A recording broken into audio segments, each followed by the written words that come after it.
Esta democratización de la información del Poder Judicial había sido, yo incluso podría decir, desde un hermetismo muy grande. Ver las múltiples sesiones era un tema a veces complicado. Yo les compartí al equipo, yo estudié ciencias políticas en la UAM Xochimilco. Y en la UAM Xochimilco, pues mis materias favoritas eran Derecho Constitucional y Administrativo. Y vimos en una clase que era la Suprema Corte de Justicia, era muy general. Y a lo que voy es, creo que no está, o no había estado más bien, la información al 100 sobre qué hace un ministro. ¿Usted nos podría compartir qué es exactamente lo que hace un ministro? ¿Por qué es importante un ministro de la Suprema Corte? Alejandro, nuestro país está cambiando. Estamos en procesos de transformación. Esta transformación siempre genera en ocasiones inquietud, pero lo más importante es que los funcionarios públicos debemos ser como una caja de cristal. Es decir, que no haya secretos, no haya temas que no se puedan tocar y que además podamos abrir el espacio público, porque aquí la Suprema Corte de Justicia de la Nación es la casa de la justicia, el palacio de la justicia. No podemos cerrar las puertas de la justicia a los ciudadanos. Hoy más que nunca debemos tener una justicia de puertas abiertas, una justicia cercana a la gente. Y esta justicia tiene que cambiar y irse transformando. Un adeudo que tenemos los juzgadores histórico con la ciudadanía, pues es justamente el tema de justicia. A muchos mexicanos se les pregunta y dice, la justicia es lenta, la justicia es solo para aquellos que tienen posibilidad de pagar un abogado. Justo. La justicia no la encontramos, no nos atienden en las oficinas públicas y cuando vamos ante los jueces son eternos los procedimientos y pues una justicia lenta es una justicia denegada. Ese es un tema que preocupa y preocupa muchísimo, me preocupa Claro. a mí en lo personal de que no tengamos una justicia de acceso a las personas. Ahora, en estos procesos de cambio, uno de los temas que tocas, Alejandro, y es fundamental, es la información. Tenemos que dar la información. El dinero con el que nosotros trabajamos es dinero público. Entonces, en esa parte, en rendición de cuentas y transparencia, sin duda. Fundamental. Sí. Fundamental. Pero también los procedimientos jurisdiccionales. Todos aquellos trabajos que se hacen dentro de los juzgados, todos los acuerdos, resoluciones, sentencias, pues tienen que ser públicas para que la gente sepa qué es lo que están haciendo nuestros jueces, nuestros magistrados y los ministros de la Suprema Corte de Justicia de la Nación. Y pasando a la otra pregunta que es muy importante, es ¿qué hace un ministro? Justo. Porque afortunadamente ahora y sobre todo con el proceso de reforma al Poder Judicial, la gente va a tener acceso de saber quiénes son los candidatos y candidatas a ministros de la Corte. Entonces, ¿qué hace un ministro? Ese es un primer cuestionamiento. Un ministro es aquel que determina sobre las acciones de inconstitucionalidad, aquellas acciones o controversias o juicios de amparo que traen temas de constitucionalidad o de importancia y trascendencia. En este sentido, Alejandro, todo aquello que considere el ciudadano que está violentando sus derechos humanos y que va en contra de la Constitución, existen los mecanismos legales para que llegue a la Suprema Corte y la Suprema Corte determine si ese derecho está siendo violentado o si ese derecho es en contra de la Constitución. Okay. Entonces, eso es lo que llega a la Suprema Corte. En promedio, a nivel federal, tenemos más de 1,5 millones de amparos al año. En la Suprema Corte de Justicia de la Nación se ven unos cuantos miles de ellos. Unos cuantos miles. Unos cuantos miles. Ajá. Pero esto se reduce porque únicamente vamos a ver aquellos temas que son relevantes, que son de trascendencia y donde la Corte no tiene criterio. Entonces, es como se va seleccionando aquellos que llegan aquí y se determina por la Corte que no hay precedente. En ese sentido es lo que ve la Corte y es importantísimo porque lo que se determina en la Corte permea en todo, en criterio jurídico, en todo efectivamente, a los magistrados en su trabajo, a los jueces federales e inclusive a los juzgadores locales. Ya lo dijo la Corte, eso significa así se debe de hacer. Claro. Esa es la posición de lo que llevamos a cabo y hacemos aquí los ministros de la Corte. Es importante que, bueno, pues esta situación es una competencia distinta. Yo no diría que los magistrados son jefes de los jueces, ni los ministros son jefes de los jueces o magistrados, de ninguna manera. Pero es una competencia distinta. Claro. El juez local ve temas que competen y que son de justicia cotidiana, de justicia local, pero ese asunto local pudiera llegar a la Corte solo en aquellos casos que no existe criterio o que hay un tema que choca con la Constitución, que considera el ciudadano que está siendo violentado su derecho que la Constitución le protege. De acuerdo. Oye, Yasmín, en esta conformación de la Suprema Corte de Justicia de la Nación, hay 11 ministros, una presidenta, ¿es correcto? Es correcto. Me gustaría preguntarte respecto a la elección de la presidencia de la Corte, esta elección pasada. Vi en algunas de tus entrevistas donde comentabas que, bueno, tú ibas enfilada a esa situación y que al último terminaste apoyando a la hoy presidenta de la Suprema Corte. ¿Cómo fue esa situación? ¿Por qué la apoyabas? ¿Te gustó su trabajo al final? Este es un procedimiento que se lleva a cabo cada 4 años con la Constitución anterior, porque ahora recordarás, Alejandro, que ya tenemos una nueva Constitución, una reforma al Poder Judicial que se publicó el 15 de febrero de este año. Entonces, estos procedimientos cada 4 años, los ministros y ministras se ponían de acuerdo para ver por quién iban a votar. Y en ocasiones hubo procesos de elección del presidente de la Corte que llevaron más de 20 y tantas vueltas. Wow. Porque no había quien tuviera mayoría. Okay. Para constituir esa mayoría no se conseguían los votos, se requería 6 de 11 para lograr que una ministra o ministro fuera presidente de la Corte.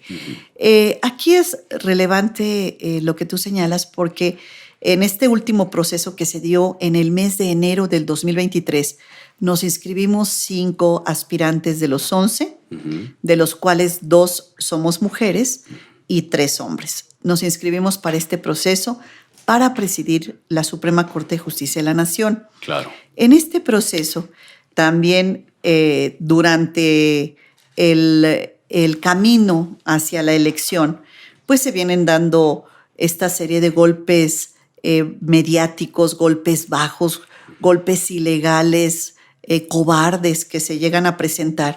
Y efectivamente unos días antes de la votación viene un golpe bajo donde se señala que hace 38 años a la edad que yo tenía 23, 24 años, hay otra tesis igual a la mía desde hace 38 años. Entonces, esto a mí me debilita la posibilidad de llegar. Sí. Logran su objetivo con una mentira, con un infondio, con un agravio terrible, con una falta de valentía de parte de este grupo que emite esta situación y este comunicado y esta información de prensa que se hace mediática y que logran el objetivo. Entonces, ante esta perspectiva, por cierto, lo del tema de la tesis ya fue aclarado puntualmente ante las instancias jurisdiccionales, donde todas han determinado que yo soy la autora de la tesis, a través de la infinidad de pruebas que se presentaron sobre la idoneidad y autenticidad de la tesis. Todas las autoridades jurisdiccionales, jueces y magistrados han determinado que yo soy la autora de la tesis. Tengo la constancia, el certificado del Instituto de Derechos de Autor y entonces eso está totalmente intocado y es un asunto concluido. Pero regresando al tema, para mí en ese momento era importante un tema que yo he defendido a lo largo de muchísimos años, no es de ahora, el tema de género, el tema de la presencia de la mujer en los órganos de decisión. Tenemos instituciones donde hay presencia femenina, pero no en los cargos de decisión. Hoy, afortunadamente, estamos ya en el año 2020, terminando el año 2024, tenemos una presidenta de los Estados Unidos mexicanos. Vivimos las mujeres de hoy este momento que en 1917 Ermila Galindo y sus seguidoras lo soñaron. Claro. Nosotras ya no lo soñamos. Nosotros lo estamos viviendo con una presidenta en la doctora Claudia Sheinbaum al frente del Ejecutivo Federal. Algo que era impensable en otra época. Como impensable fue en 1961 obtener el derecho del voto. Al voto. Claro. En 1980 y tantos hubo un reglamento que dijo que las mujeres ya podrían entrar a las cantinas. En los 80 y tantos apenas. Sí. Y así no estamos hablando de hace 100 años. No estamos hablando de hace 100 años, claro. Alejandro. Estamos hablando de hace 40. Claro, sí. Sí, bueno, en el tema. Bueno, y así hemos ido avanzando en. Luego fueron las cuotas, ¿te acordarás, Alejandro? El 30%. Claro.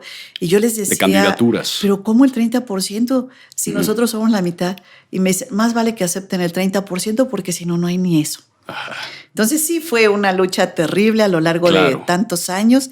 Finalmente, para mí, dentro de los aspirantes a las magistraturas, a la presidencia de la Corte, pues estaban 3 de mis compañeros hombres y una compañera mujer. Entonces, el tema de género para mí tenía que ser una realidad. Claro. No era nada más en el discurso decir, estamos nosotros a favor de las mujeres, sino a la hora de la votación, cuando las dos aspiramos al mismo puesto, una ceder por la otra, eso ya es un tema que es de reconocimiento, porque no es ayudar a las que vienen debajo y detrás, sino es al ayudar a las que están en el mismo nivel y por la misma aspiración. Ponerse de acuerdo en esa ruta. Entonces, para mí era muy importante el mensaje a las demás mujeres, que no es nada más ayudar a otras. Que no está en el discurso, sino en la acción, ¿no? Sino que está en la acción. Entonces, fue una de las motivaciones por las que yo voté por la ministra Norma Piña en ese momento, porque me parece que si no iba yo a ser la primera presidenta de la Corte, quería ver que llegara la primera mujer, porque era la primera mujer. Además, algo muy interesante, Alejandro, es que la constitución de la integración del Pleno, de 11, efectivamente, como tú lo señalaste, 7 hombres y 4 mujeres. Claro. Entonces, eso también era un tema importante. Es la primera vez que en el Pleno de la Corte, hoy somos 5 mujeres y 6 hombres. Hoy en la actualidad. Es importante señalar que en la presidencia del señor licenciado Andrés Manuel López Obrador se nombraron 4 mujeres en la Suprema Corte de Justicia de la Nación. Inédito. Ha habido en la historia de la Corte 500 hombres. Sí. Y solamente hemos llegado a la Corte 15 mujeres. Impresionante. 16 mujeres. 4 en la presidencia del licenciado López Obrador. Que por cierto es su cumpleaños, escuché. El día de hoy es su cumpleaños. Cuando se graba. El día de hoy que se graba y le enviamos una felicitación. Saludos. Con mucho cariño. Gracias. Con el reconocimiento y cariño. Bueno, regresando a nuestro tema, la reforma al Poder Judicial va a permitir, entre otras cosas, que haya mayor presencia de mujeres en juezas y magistradas. Sí. Porque van a entrar 1 y 1. De los que salgan electos como juzgadores, 1 va a ser hombre y 1 mujer. Entonces va a ser 1 y 1, de tal suerte que inclusive para los casos de los tribunales regionales en materia electoral, las salas regionales en materia electoral, van a ser 2 mujeres y 1 hombre. El caso del Tribunal de Disciplina Judicial, 3 mujeres y 2 hombres. Y el caso de la Suprema Corte de Justicia de la Nación, de los 9 que van a ser electos, 5 mujeres y 4 hombres. Entonces se va a tener mayoría en algunos de las instituciones de justicia, mayoritariamente mujeres. Eso es fundamental. Claro. Porque ya entramos a un tema de una paridad sustantiva, real, auténtica, y que se va a ver reflejada en la próxima elección del 1 de junio, donde vaya entrando un hombre y una mujer en cada uno de los cargos. Oye, Yasmín, fíjate que me comentabas que en el momento de decantarte entre a quién apoyar, a la presidencia de la Suprema Corte de Justicia, apoyas a Norma Piña. ¿Cómo te ha parecido su trabajo? ¿Te ha parecido bueno? ¿Crees que ha hecho un buen papel? ¿Cuál opinión te merece ese trabajo? Bueno, realmente creo yo que ella llega en un momento político en el país de cambio y de transformación.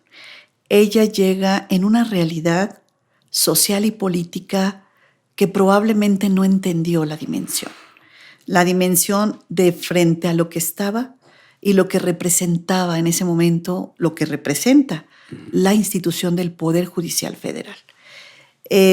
No considero que no estuvo a la altura de la circunstancia que en ese momento le tocó vivir. Ella probablemente tuvo muy buenas intenciones, pero muchos errores.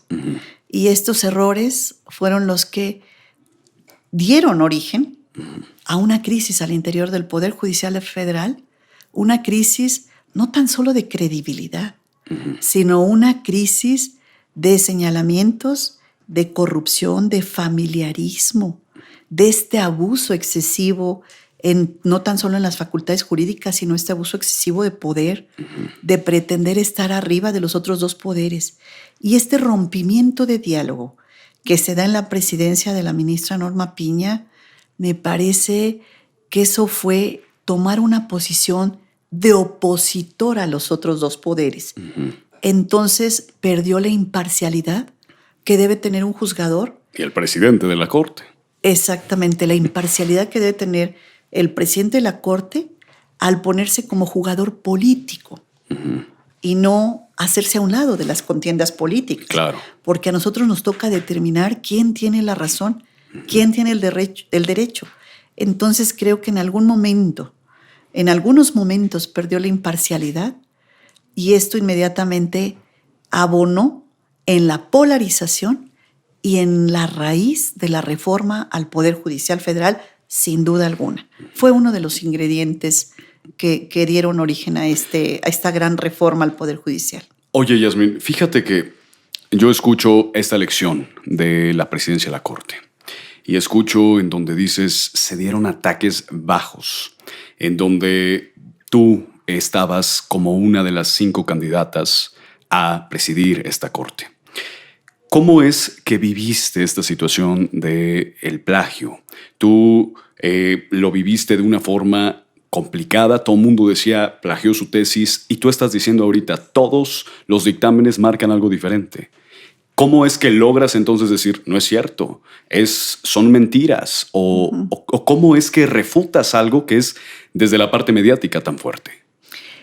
Por supuesto fue un tema difícil, complicado. Claro. Para mí enfrentar esta situación no fue nada sencillo. Sin embargo, yo sabía que era un golpe político. Era un golpe bajo que justamente 7, 8 días antes de las votaciones saliera este tema con este impacto mediático. Entonces, ante la conciencia de que este era un tema de orden político, no he considerado que sea un tema personal, sino un tema para descarrilar a una candidata del proceso de sucesión en la Corte, al estar consciente de eso, enfrentas el problema con una gran valentía y con la fortaleza y experiencia que me dan 40 años en el servicio público, pues he visto muchas cosas. Y entonces enfrento este tema desde la parte que es mi fuerte. ¿Cuál es? La parte legal, la parte jurídica. Sí. Entonces, en la parte mediática, pues evidentemente traían un background donde me iban rebasando. Pero en la parte jurídica y legal no había manera que me ganaran.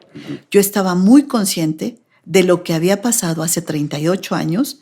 Busqué todos los documentos en los archivos de la casa de mi mamá. Físicos. Afortunadamente, físicamente. No le ponías en ChatGPT, no se podía.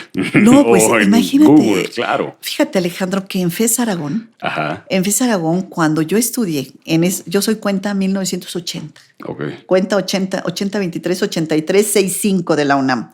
Es lo primero que nos aprendemos quienes entramos a la UNAM. Da número cuenta. Hasta el día de hoy lo recuerdo perfecto.